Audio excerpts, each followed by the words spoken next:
We have been asking this question before now. If both parents has COS, then what happens to the child? Guys, UK government has finally come out to answer this question. Hello lovelies, you're welcome back to my channel. Yes guys, the UK government just released new statement of changes, okay? As a matter of fact, this was released few days ago in this September. So if you're interested in knowing this, please stay tuned. Do not go anywhere and I'll be seeing you shortly. You got all dressed up for the club. Yeah, welcome back to my channel. This is your girl Blessing of Blessed Blessing channel.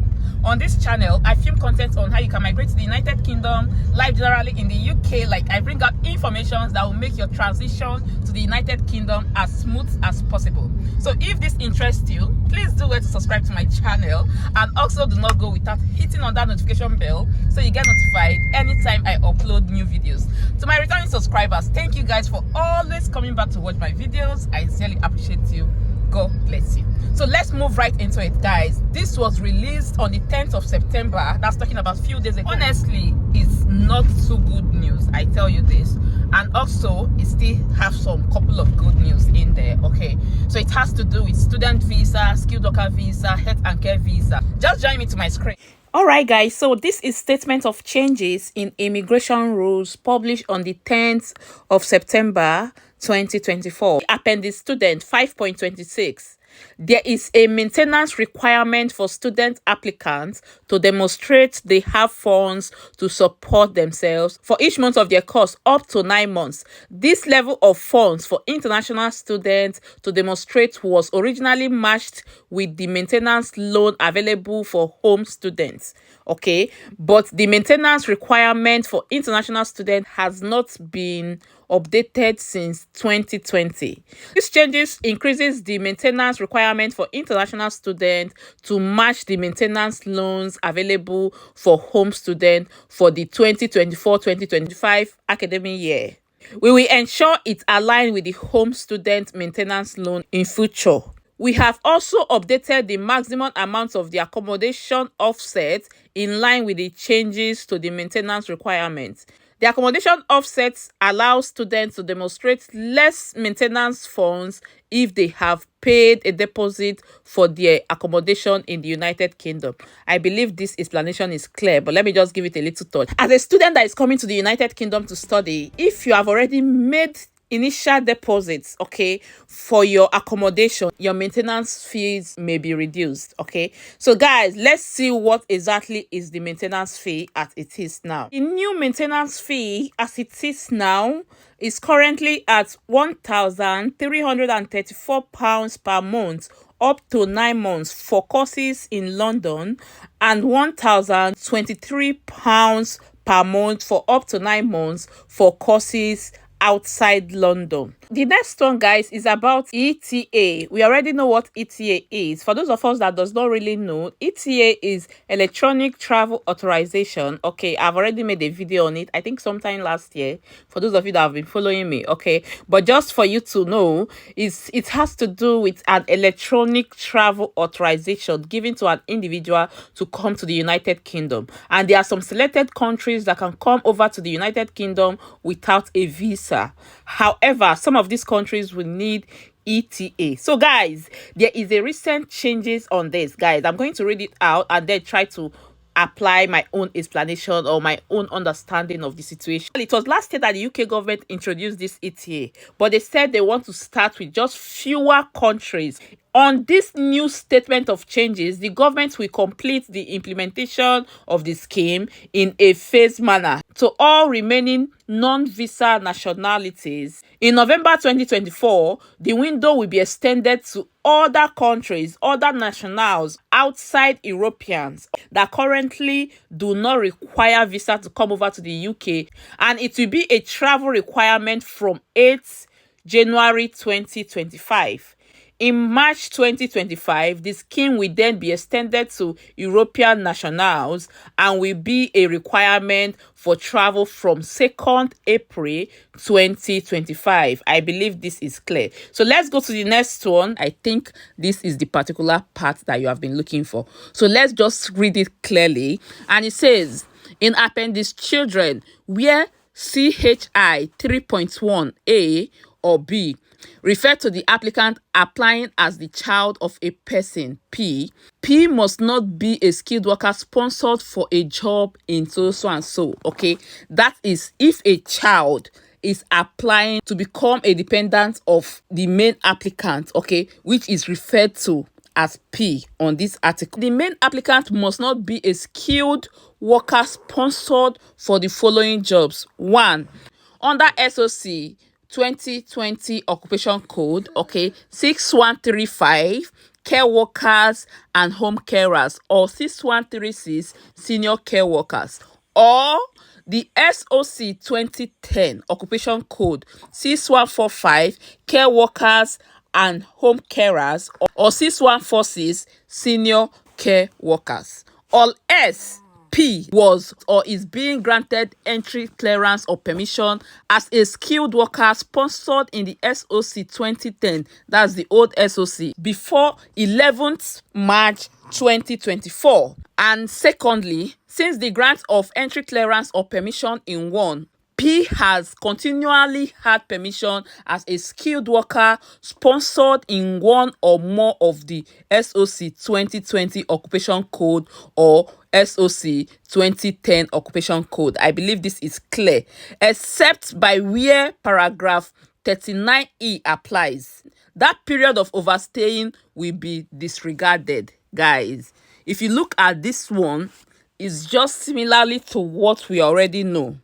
So that means for those of us that have gotten COS, okay, before 11th of March, and then probably you want to proceed, to another company, yeah, and then you wish to bring in your family, you are able to do that, okay?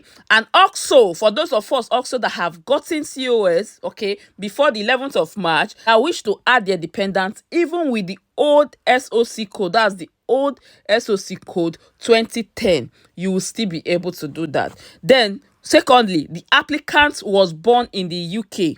If you have a child born in the UK, you should be able to apply for a dependent visa, okay, for that child, and it will be approved, even when the main applicant is on COS under health and care visa, that as a carer or senior carer. Then thirdly, P is the sole surviving parent or have sole responsibility for the applicant, and this is an application for permission to stay.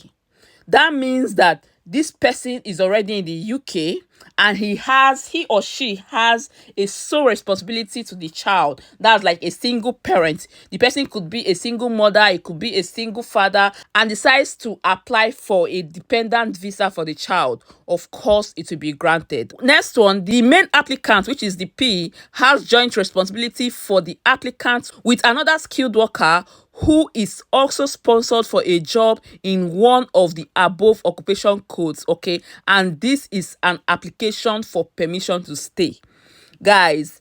And this is an application for a permission to stay. For instance, you as a parent, husband and wife, you're already here in the UK. That's why they use that word, permission to stay, not entry clearance to enter into the United Kingdom. You're already in the UK and then you decide to apply for a dependent visa, okay, on a skilled worker visa, that's health and care visa, under code 6145 or 6146 as a carer or senior carer, okay?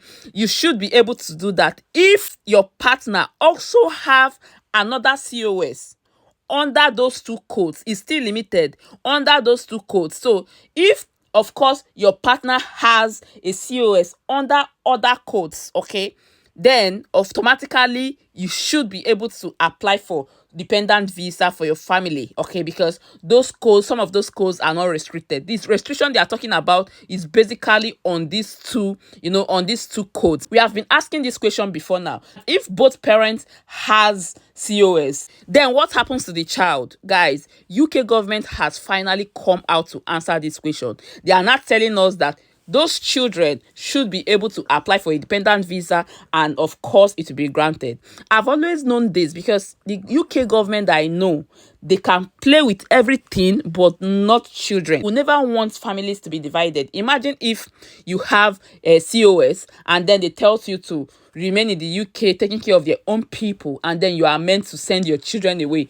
It doesn't really sound good, okay? So that was when I started having those doubts that they may likely bring out another policy to change that. And here is the policy now. They are telling us that you should be able to apply for your children's visa and they will be granted, okay? So that is it on this particular health and care visa. So let's move to the next one. Changes to appendix: child staying with or joining a non-parent relative, okay, under protection. Guys, to the best of my knowledge, protection visa, okay, has to do with asylum. So those asylum seekers, okay, that are already here in the United Kingdom, they are not saying that any one of them that wishes to bring in a child from their home country that they are related to, they may not be the biological parent or biological father or mother of that child, but they wish to bring in their own relative under the age of 18, they are allowed to do that. However, there are some requirements, there are some criteria that you will need to meet